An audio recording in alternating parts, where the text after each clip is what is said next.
What's up? Let's talk about some photos.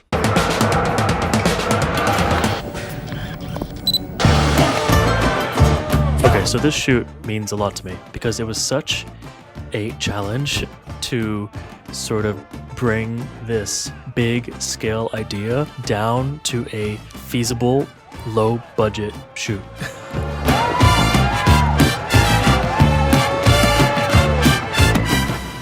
I've been very inspired by the Odyssey, who isn't? But I have been gushing over this photo shoot that this photographer did. I'm going to butcher his name, so we'll try to say just his first name, Demir. This is his Instagram. This photo shoot has me in such a chokehold. The way he was able to capture a complete cinematic world in two-dimensional still frames, I am shook. I've studied them. I've watched the behind the scenes video no less than 50 times. That's not an exaggeration. Anyway, the difference between what he was able to do and what I was able to do is obviously vast. He had a massive team, a huge studio, a full lighting designer. He was able to print out this background and have it in the space behind them. No matter what perspective he was shooting at, he was able to capture a different look. When I have more of a budget, that's what I'll be doing. So I had to turn to generating it. I went to Midjourney and I generated a background that I felt tied in. This chest plate, this Odyssey world really just made me feel something because that's ultimately what I'm after. My next step was to find a model. I immediately thought of my friend Jake. I asked Jake if he was interested. He said yes.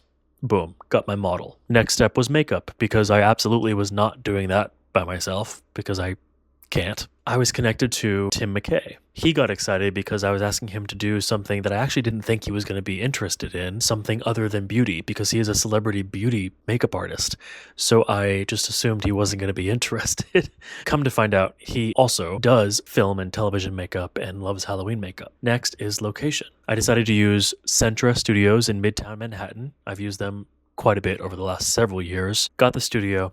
Got my makeup artist, got my model, got my idea, got my wardrobe. Now I need to bring it to fruition.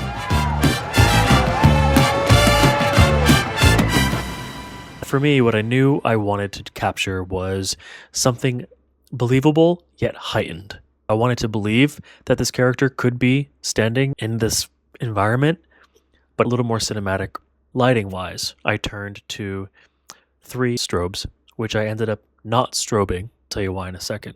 So I had one strobe over Jake's right shoulder, which had a octabox on it. It was pointed directly at Jake, feathered a little more toward camera, and it was being cut by a V-flat that I doubled as black fill or black neg off to his right side. Second light overhead with a lantern.